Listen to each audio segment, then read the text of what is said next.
Hello and welcome to the next video of the series where I'm desperately trying to hold them to existence by my fingertips. So here are some messages. Let's go through them. Greetings, races of Endworld. For too long we have all suffered the incoherent bleatings and brayings of the ignoble backstabbers, the elves of Midgard. Even when offered an olive branch, and time again they proved themselves unworthy of trust. Know that Avalon is true to the word, blah blah blah, give gold, blah blah blah blah. Similarly, Midgard died. So, as I think I said before, I'm not the first loser. I might be the second loser, but I'm not the first loser, and I feel that's important. So yeah, I got construction, I got enchantment, which allows me to make the black hearts, and this allows me to cast rigor mortis, which is going to be great. I got 5 blood slaves, which is also great. This was, I think there was one unit defended, and I tried to break the siege, and it didn't work because you brought in reinforcements. That's fine. Yeah, new vampire. So this is the plan. It's the same plan as before. It's progressing nicely. I am making 5 black hearts. Okay, 5 black hearts. That's going to allow 5 assassination attempts from 5 different vampires. It does bring me down to 10 blood slaves, which is not enough. I do need more. I do have some here, which I'm going to send a scout to try and get in there, but there might be 3 turns away, which might be too long. But I decided that 5 assassination attempts is going to be better than 4 assassination attempts. So yeah, so ideally, I know he has at least 2 Kings of Rain. I've seen them before. In a perfect world, I will assassinate most of his commanders, a lot of them, and because assassination happens before the battle, all the units that were being led by the commanders, right, that were assassinated, won't participate in the battle. So hopefully he attacks my forces, my main castle, with a much depleted force, which then I can easily win. That's the plan. Assassinate his leaders, he attacks with a half, a third, or a quarter of his army. I crush him, and then I attack his leaderless forces in my province, and they all retreat in disarray. It might work. I actually think this might work. I'm not super optimistic. I think the biggest concern I have is whether or not my vampires actually win the assassination, which is why I'm going with 5 attempts. If I don't kill the King of Rains, I guess I'm in trouble. I'm still bringing in more forces. I'm sneaking in another 51 rangers from here. I'm sneaking in another 40 rangers from here. I still have some questions whether or not I'm bringing too much wall integrity. I would actually rather my walls be depleted next turn. I actually want him to attack me next turn. Do I want him to attack me next turn? I might not want to. It depends what happens if my walls break next turn or not. Either which way, I will assassinate him. And that happens first, right? So he has no control. He doesn't get to respond. He probably has units guarding. He probably has units on guard commander, so that might happen. But I'm gonna send in the vampires to do hordes of skeletons. They'll get 2 off. I'll probably send blood slaves with him as well for a reinvigoration. But if I send in blood slaves for the reinvigoration, I won't have enough blood slaves to form a Sabbath communion. I just don't have enough. And these guys aren't going to get there in time. Really just need more blood slaves. It's a problem. But I'm going with 5. I'm kind of going all in on the assassination, and hopefully that works. Either which way, if he does attack me in the main fortress, I'm still slightly optimistic. I'm pinning a lot of hope on both rigor mortis and darkness to really save the day and just scary spam.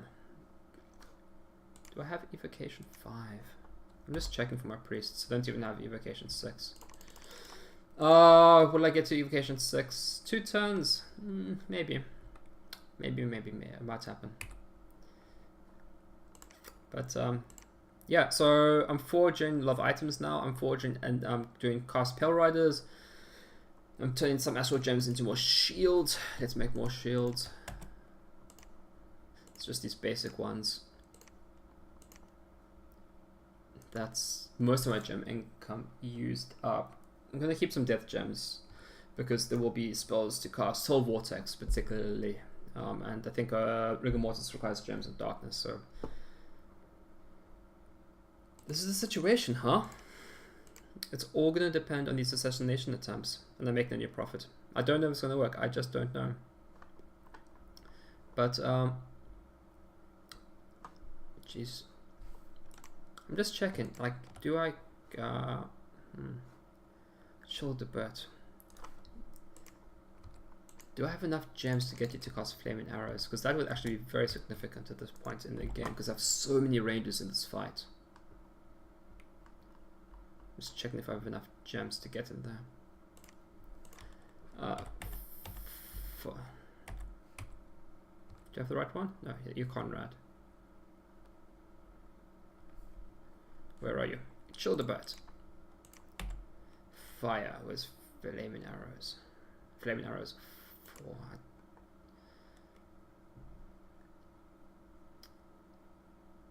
Yeah, I think it works. I think if it's white, it means he has enough to get him there. If I do more things like flare, right? Yeah, it runs out. So he has enough gems to get to flaming arrows and flare once, but he can't cast flare a second time. I'm just making sure that he has enough gems to cast flaming arrows, and he does. So that's an important guy, Childbert. But just in case anything terrible happens to him, although I don't know if I have another fire doobie, but either which way, he doesn't have to carry the items yet. I have enough.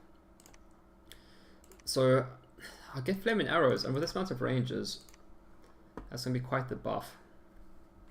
I still got a few more extra thralls. I sent a I got a message from Mictlan. This is quite fun. Your wicked deeds have not been fully punished. Prepare the last of your wicked thralls for a final combat. We will make a tapestry painted of blood for future generations to learn from your wickedness and miscalculation. Miscalculation is the correct word to use. Upon breaching your citadel, we throw the vampires out of their coffins and let them bath in the fiery light of the sun god. There is a nice juxtaposition between Mictlan fire and my dark vampires. I sent him a message in reply. I said, wickedness, treacheries, and betrayals are but trifles for mortals who justify their miserable existences. You have brought much blood to Ulm, and it feeds the lands, and it feeds us so. What's dead cannot die. Let the blood flow. Feed us! Yeah, I'm going a little insane in character, which I think is appropriate for a blood fountain.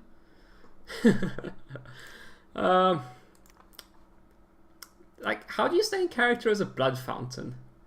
Because I'm pretty sure I don't care about betrayals or ethics or anything like that. I just like blood. I'm pretty sure that's how I work. Cast Impaled Riders is another 20 undead units, which will be good because things like Darkness and Rigor Mortis won't affect them. Jeez, that's the situation. A lot's going to depend on next turn. It's going to be a big one, or the turn thereafter. But yeah, hope you see you next time. I hope to still be alive when you watch this turn. That's the hope. Turn 34. Just trying to make it to turn 40.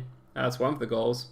And to still be alive. I actually have to worry about my Dominion being destroyed at this rate because I've limited Dominion spread chance. At least I have the priests right who can help maintain my Dominion.